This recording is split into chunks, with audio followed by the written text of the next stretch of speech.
السلام علیکم۔ اس کہانی کو آخر تک ضرور سنیے۔ آج بھی شایان میرے لیے اپنے ہاتھوں سے گرم دودھ لایا تھا۔ اس کی اس بات پر میرا سیر و خون بھر جاتا تھا۔ وہ مجھ سے اتنی محبت کرتا تھا، یہ سوچ کر میں نہال ہو جاتی تھی، اور میں بھی اس سے اتنی ہی محبت کرنے لگی تھی۔ ایک وقت تھا جب میں اس سے سخت نفرت کیا کرتی تھی، لیکن اس نے میری نفرت کو محبت میں بدل ڈالا۔ ہماری شادی کو 4 سال ہونے کو آئے تھے، لیکن ہم ابھی تک اولاد کی نعمت سے محروم تھے۔ لیکن پچھلے 2 ماہ سے شایان ہر روز رات کو سونے سے پہلے مجھے گرم دودھ میں دیسی گھی ملا کر دیتا تھا۔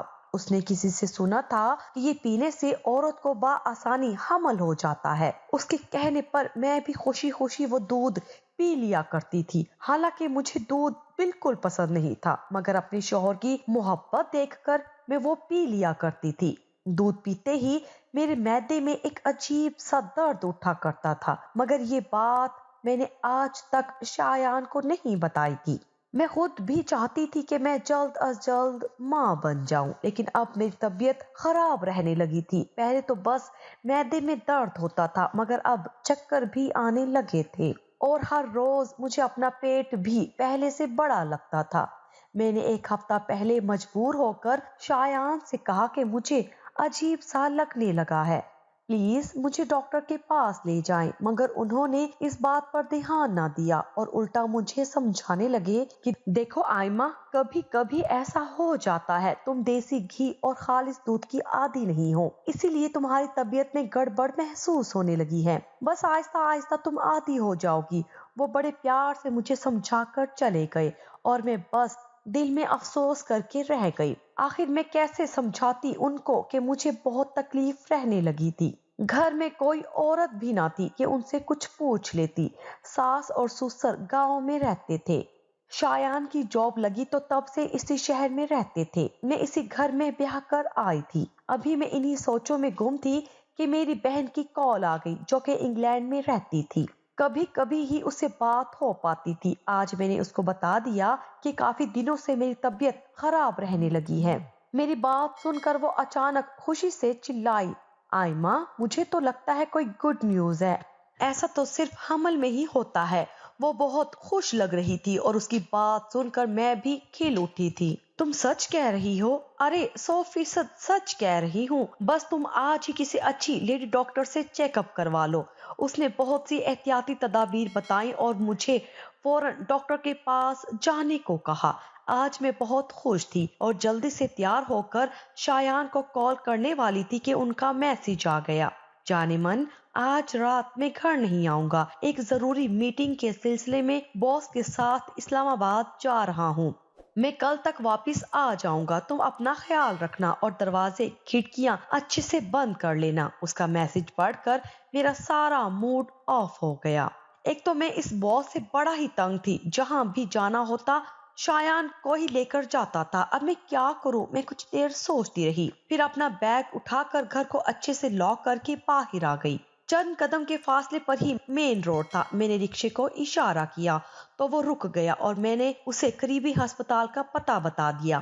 کچھ دیر بعد میں ہسپتال پہنچ چکی تھی۔ کچھ دیر ویٹنگ ایریا میں بیٹھنے کے بعد میرا نمبر آ گیا۔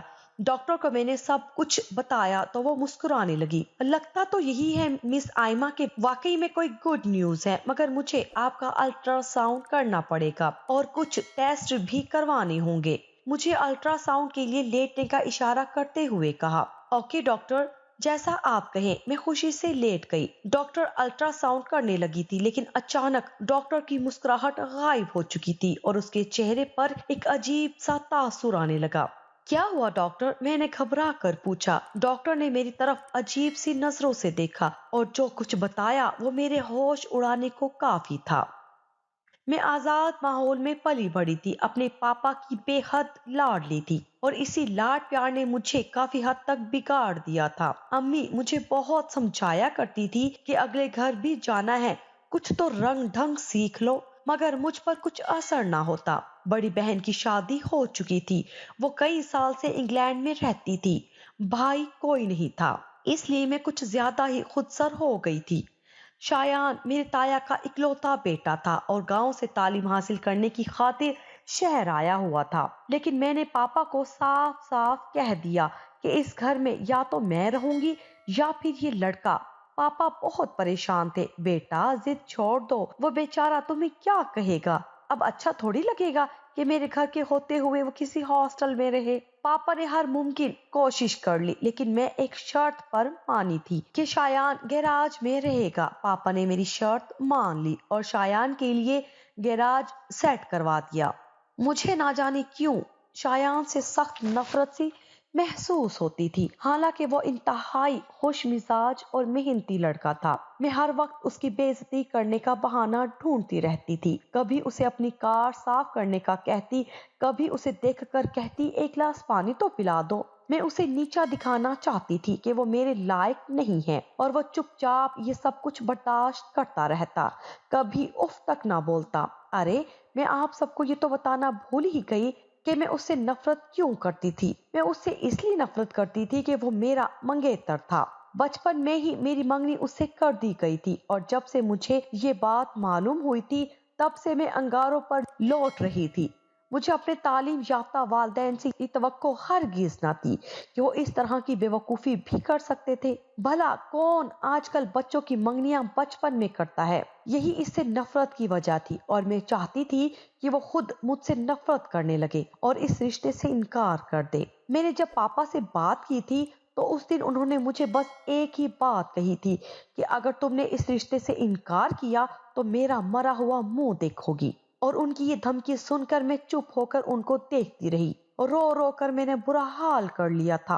तब से मैं शायान से जान छुड़ाने के नए नए मंसूबे बनाती रहती थी। लेकिन एक दिन कुछ ऐसा हुआ कि मेरी सारी तदाबीर उल्टी पड़ गई। उस दिन मैं घर पर अकेली थी और सख्त बोर हो रही थी। ऐसे में मेरी दोस्त नैना की कॉल आई। वो मुझे पिक करने आ रही है शॉपिंग के लिए। इसकी बात पर मैं जल्दी से तैयार होकर बाहर आ गई। उस वक्त दोपहर के 3 बज रहे थे। हर तरफ खामोशी का राज था। मैं गेट से बाहर आकर नैना का इंतजार कर रही थी कि अचानक एक कार मेरे सामने आकर रुकी और चंद औबाश लड़कों ने मुझे घेर लिया। इससे पहले कि मैं शोर मचाती, वो लोग मुझे अपनी कार में जबरदस्ती बिठा चुके थे। एक लड़के ने मुझे एक कपड़ा सुंघाया, उसके बाद मुझे चक्कर आने लगे और मुझे कोई होश ना रहा। जब मुझे होश आया तो मैं एक तंगो तारीक कमरे में थी। एक चारपाई पर मुझे लिटाकर बांध दिया गया था और वहां इतनी सख्त बदबू थी कि मुझे उल्टी आने लगी। मेरे साथ क्या हो गया था अचानक, और अब मैं कहाँ थी, मुझे कुछ इल्म न था। मम्मा और पापा एक जानने वाले के यहाँ अफसोस पर गए हुए थे, और वो रात को देर से लौटे। जब तक कोई भी मेरा पुरसाने हाल ना होता, किसी को इल्म नहीं होता कि मैं घर पर नहीं हूँ।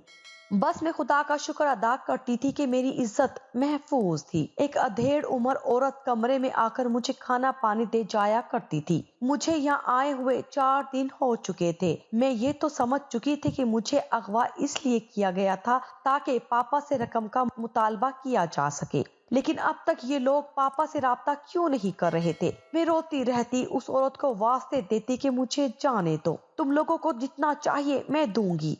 मगर वो औरत अपना मुंह कभी ना खोलती थी। इसी तरह 15 दिन गुजर गए और एक दिन अचानक पुलिस ने इनके अड्डे पर छापा मारकर मुझे बाजियाब करवा लिया। 4 लड़के और 2 औरतों का ग्रोह था जो अगवा बराए तावान किया करते थे। दूसरी औरत को देखकर ही मैं पहचान चुकी थी, क्योंकि वो 1 साल पहले हमारे घर काम किया करती थी। फिर एक दिन अचानक वो चली गई थी। बाकी के लोगों को मैं नहीं जानती थी। पुलिस ने मेरे साथ साथ चंद और लोगों को भी बाजियाब करवाया था। मैं घर पहुंचकर पापा के सीने से लगी रो रही थी। उस वक्त आधा खानदान हमारे घर में था। मेरी हालत बहुत खराब थी। मैं ये रश देखकर गुस्से में आ गई थी। पापा, ये लोग यहाँ क्या कर रहे हैं, निकालो इनको यहाँ से। मैं अचानक चिल्लाई थी, क्यों आए हो तुम सब यहाँ, मेरा तमाशा देखने के लिए। मैं सख्त गुस्से में आ गई थी और रोए जा रही थी। मेरी दोस्तों ने मुझे संभाला और कमरे में ले जाने लगी। रस्सी जल गई मगर बल नहीं गया। एक औरत की आवाज मेरे कानों में पड़ी। मैंने मुड़कर देखा। क्या कहा मैंने? उसकी आंखों में आंखें डालकर पूछा। अरे सच ही तो कहती हूँ, इतने दिन घर से बाहर रहकर आई हो, वो भी ना जाने कितने मर्दों के साथ, और अब भी बेहया बनकर हम पर चिल्ला रही हो। वो औरत मेरी खाला की सास थी। हाँ बहन, इनकी तो आंखों का पानी ही मर गया है। बजाय सर झुकाकर शर्मिंदा होने के, उल्टा हम पर ही गुस्सा हो रही है। अरे इसका क्या भरोसा, खुद गई होगी लड़कों के साथ। हाँ बहन, वरना तो शर्म से डूब चुकी होती। जितने मुंह उतनी बातें। हर औरत मेरे किरदार पर इतनी ही बातें कर रही थी। हर औरत मेरे किरदार के बखिए उधेड़ने में लगी थी। उनकी बातें सुनकर मुझे जोर का चक्कर आया और मैं जमीन पर आ गिरी। मेरा अगवा होना और 15 दिन तक घर से बाहर रहना मेरे किरदार पर दाग की तरह फिट कर दिया गया। कोई मेरी बातों का यकीन नहीं कर रहा था। पापा की कमर टूट चुकी थी, यहाँ तक कि मुझे अपनी बेगुनाही का सबूत देने के लिए मेडिकल चेकअप का भी मशवरा देने लगे। मैं बहुत कमजोर पड़ चुकी थी। एक माह के दौरान मैं बहुत बदल चुकी थी। मेरी खुदसरी दम तोड़ चुकी थी। मुजरिम ना होते हुए भी मुआशरे ने मुझे मुजरिम बना डाला था। मैंने अपने कमरे से निकलना छोड़ दिया था। एक दिन पापा मेरे कमरे में आए और मुझे मेरे निकाह की खबर दी। उनकी बात पर मैं चौंकी जरूर, मगर बज़ाहिर खामोश रही। आयमा मेरी बच्ची, अब यही एक रास्ता रह गया है लोगों का मुंह बंद करने के लिए।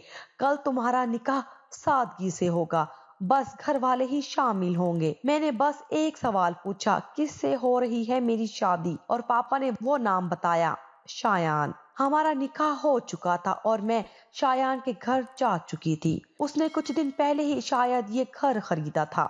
जैसे ही वो कमरे में दाखिल हुआ, मैंने उसे एक सवाल पूछा कि बताओ कितनी कस्में दी हैं आपको मेरे पापा ने मुझसे शादी करने के लिए। उसकी मुस्कुराहट गायब हो गई थी। आयमा, शक मत किया करो, शादी तो मुझे तुमसे ही करनी थी, क्योंकि जब से होश संभाला है तुम्हारे ख्यालात मेरे दिल में आते हैं। और रही बात इस हादसे की, तो मुझे इसका सख्त अफसोस है और मैं तुमसे बहुत शर्मिंदा हूँ। आयमा, मैं तुम्हारे लिए कुछ ना कर सका, लेकिन मैं वादा करता हूँ कि अब अगर कोई तुम्हारी तरफ उंगली भी उठाएगा तो मैं उस उंगली को ही तोड़ दूंगा। उसकी बातें सुनकर मुझे कुछ सुकून मिला, वरना मैंने तो सोचा था कि वो गिन गिन कर मुझसे बदले लेगा। हमारी शादी सादगी से हुई थी, मगर हमारा वलीमा इंतहाई धूमधाम से हुआ था। शायान ने पूरे खानदान को दावत की थी। उसने ये सब पहले से प्लान किया हुआ था, मगर मुझे कुछ इल्म ना था। वो दोपहर को ही मुझे शहर के सबसे अच्छे ब्यूटी पार्लर में ले गया था और रात को शादी हॉल में ले गया, जहां सब लोग हम दोनों को खुश देखकर दंग रह गए। जिस तरह वो मुझ पर जान निछावर कर रहा था, खानदान की औरतों को आग ही लग चुकी थी। शायान ने मेरा सर फखर से ऊंचा कर दिया था और पापा भी अब सर उठाकर सबसे मिल रहे थे। कल तक जो नजरें मुझे गुनाहगार समझती थी, अब वो रश्क से मुझे देख रहे थे। मैंने घर आते ही शायान से अपने रात वाले रवैये की माफी मांग ली थी। उसने मेरा दिल जीत लिया था। अब हम एक दूसरे के बिना रह भी नहीं सकते थे। इसी तरह वक्त गुजरने लगा और 4 साल बीत गए और चंद माह से शायान मुझे ये दूध पिला रहा था, जिसकी वजह से मेरी तबीयत दिन ब दिन खराब होने लगी थी। और आज जो कुछ डॉक्टर ने बताया था, वो सुनकर तो मेरे पैरों तले से जमीन ही निकल चुकी थी। मैं सोच भी नहीं सकती थी कि शायान मेरे साथ ऐसा कर सकता है। वो तो मुझ पर जान छिड़कता था। या मेरे अल्लाह, ये सब क्या हो रहा था मेरे साथ। सारी रात में परेशानी और खौफ से सो भी ना सकी। शायान की सुबह के 10 बजे की फ्लाइट थी और वो वापस आ चुका था और उसके हाथ में फूल थे जो वो हर रोज मेरे लिए लाया करता था। उसने आते ही मेरा माथा चूमा और फूल मुझे थमाते हुए कहा, यार मुझे सख्त नींद आ रही है, बहुत थका हुआ हूँ। ये कहता हुआ वो कमरे में जा चुका था, लेकिन मैं तो अब भी इसी खौफ में थी कि अगर वो मुझसे बदला ले रहा था तो इतने साल ये प्यार का नाटक क्यों किया। मैं वहीं पर बैठकर रोने लगी और फूलों को दूर फेंक दिया। शाम के 6 बजे शायान कमरे से बाहर आया और मुझसे मीठी मीठी बातें करने लगा, मगर मुझे उसकी कोई बात सुनाई नहीं दे रही थी। मुझे तो वो बात सुनाई दे रही थी जो मुझे डॉक्टर ने बताई थी। डिनर के लिए वो जबरदस्ती मुझे बाहर ले गया था। उसे लग रहा था कि मैं उससे नाराज हूँ, मगर मैं अभी उस पर कुछ भी जाहिर नहीं करना चाहती थी। रात को सोने से पहले वो हस्बे मामूल किचन में गया था और मैं भी चुपके से उसके पीछे आई थी। दरवाजे की ओर से मैं देखना चाहती थी। शाया ने दूध गर्म किया और उसमें देसी घी का 1 चम्मच डाला। और फिर अलमारी से एक पैकेट निकाला, पैकेट से एक छोटा सा डब्बा निकाला और उसका एक चम्मच दूध में मिक्स करने के बाद वैसे ही वो पैकेट संभाल कर रख दिया। मेरा दिल धड़कना भूल चुका था, लेकिन जल्दी से मैं हिम्मत करके कमरे में आ गई, वरना शायान को शक हो सकता था। उसने दूध का गिलास मुझे थमाया और कहा, कल रात भी तुमने नहीं पिया होगा। वो मुस्कुराते हुए कहने लगा। मैं उसकी मक्कारी पर हैरत ज़दा थी। इतनी अच्छी एक्टिंग कैसे कर लेता था वो। गिलास थाम कर मैंने शायान से कहा कि प्लीज मुझे फ्रिज से चॉकलेट ला दे। दूध पीने से ना जाने क्यों मुंह का जायका अजीब सा हो जाता है। और वह उठा और किचन की तरफ जाने लगा तो मैंने जल्दी से दूध खिड़की से बाहर गिरा दिया और अपनी जगह पर आकर बैठ गई। मेरे हाथ में खाली गिलास देखकर उसने मुझे शाबाश दी। ये हुई ना अच्छी बीवी वाली बात।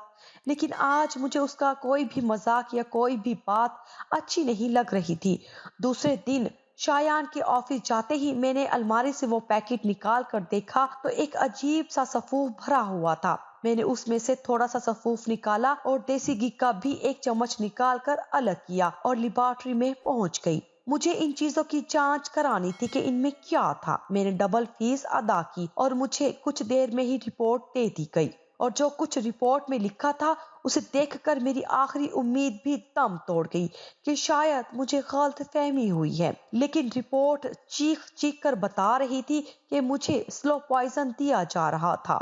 शाम को शायान वापस आया तो मुझे अजीब से हुलिये में देखकर हैरत में मुब्तला हो गया। क्या हुआ आयमा, ऐसे क्यों पड़ी हो? तबीयत तो ठीक है, लेकिन मैंने आज फैसला कर लिया था सब कुछ जानने का। शायान, आपको मुझसे बहुत नफरत है ना? मैंने कई बार आपकी इंसल्ट की, अपने दोस्तों के सामने और सारे घर वालों के सामने कई बार आपकी तजलील की।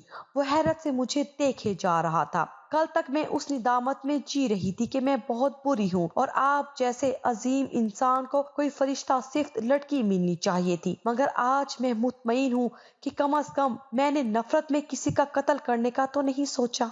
मैं तहम्मुल से कहती जा रही थी, आज मुझे हिम्मत नहीं हारनी थी। कैसी बातें कर रही हो आयमा? वो अब भी हैरत अंगेज नजरों से देख रहा था। बस कर दें अब ये सादगी और भोलेपन का नाटक। मुझे कत्ल करना चाहते हैं तो अभी मेरा गला घोंट दे। आपकी मोहब्बत में चुपचाप जान दे दूंगी, मगर मेरे एतबार का खून क्यों किया? आपकी बार में अपने आंसुओं को रोक ना पाई थी। प्लीज और कोई सफाई मत देना मुझे। ये रही तुम्हारे इस देसी घी और इस पाउडर की रिपोर्ट जो आप आज तक मुझे पिलाते रहे हैं। आपके इस जहर ने मेरे पेट में एक इंतहाई खतरनाक रसौली बना डाली है जो किसी भी वक्त मुझे मौत के मुंह में ले जा सकती है। शायान हैरत से देखता हुआ मेरे करीब आया और वो रिपोर्ट्स देखने लगा। आयमा, क्या हुआ तुम्हें? सच बताओ, मेरा दिल बैठा जा रहा है। वो सख्त परेशान था और मुझे झंझोड़ कर बोला, मैंने सब बता दिया। मैंने देखा शायान का चेहरा गुस्से से लाल हो चुका था और वो उसी वक्त घर से निकल गया। उसे जाता देखकर एक बार फिर सिसक पड़ी। आधी रात शायान घर वापस आया था और आते ही मुझे सब सच बता दिया, जिसे सुनकर मुझे अपने कानों पर यकीन नहीं आ रहा था। शायान ने बताया कि चंद माह पहले मेरे एक ऑफिस की साथी सारा ने मुझे कहा था कि उसका जाने वाला एक हकीम है जो हर किसी को दवा देता है तो उसे औलाद हो जाती है। उसकी बात से मुझे एक उम्मीद की किरण नजर आने लगी और मैं उस हकीम के पास चला गया। मेरे साथ सारा भी थी। हकीम ने मुझे दवा और देसी घी का डब्बा दिया और कहा, ये दोनों दूध में मिलाकर देने हैं। उसने मुझे कहा कि अपनी बीवी को इल्म मत होने दो कि तुम दूध में मिलाते हो। आजकल की लड़कियां देसी दवाओं पर यकीन नहीं रखती। उसकी बात सुनकर मैं चुप हो गया था और मैंने तुम्हें वो दूध पिलाना शुरू कर दिया। लेकिन मैं नहीं जानता था कि सारा और उस हकीम ने मिलकर तुम्हें रास्ते से हटाने के लिए मुझे जहर दिया था ताकि सारा मुझे पा सके। इस काम के लिए सारा ने हकीम को 3 लाख रुपए दिए थे। मैंने जैसे ही रिपोर्ट देखी मैं उसी वक्त पुलिस स्टेशन गया था और इन दोनों को गिरफ्तार करवा कर फिर वापस लौटा हूँ। मेरी जान में अनजाने में क्या करने चला था। वो मुझे थाम कर रो पड़ा था। मैं तुमसे शदीद मोहब्बत करता हूँ और ऐसा तुम सोच भी कैसे सकती हो। उसके आंसू मेरे दिल पर पड़ रहे थे। एक बार फिर मुझसे जीत गया था। शहर के सबसे बड़े अस्पताल में मेरा इलाज शुरू कर दिया गया। 1 हफ्ते बाद मेरा ऑपरेशन था। सर्जन ने कहा था कि ये रसोली काफी अरसे से मेरे पेट में थी, मगर इस जहर की वजह से ये अचानक इतनी बड़ी हो गई थी, क्योंकि मैं जहर की वजह से अंदर से काफी कमजोर हो चुकी थी। इसलिए मेरा ऑपरेशन बहुत बड़ा रिस्क था, मगर उसे निकालना भी जरूरी था। ऑपरेशन के 2 दिन बाद तक मुझे बेहोश रखा गया था, और जब मैं खतरे से बाहर आई तब मुझे अस्पताल के रूप में शिफ्ट कर दिया गया। मेरी हालत कदरे बेहतर थी। मुझे देखकर शायान ने विक्ट्री का निशान बनाया। हम जीत गए, उसने सरगोशी की। मैं बामुश्किल मुस्कुराई और अस्बात में गर्दन हिलाई। आज मैं खुद को दुनिया की खुशकिस्मत तरीन लड़की महसूस कर रही थी, जिसे शायान जैसा चाहने वाला शौहर मिला था। अब हमारे रास्ते में कोई नहीं आएगा कांटे बिछाने के लिए।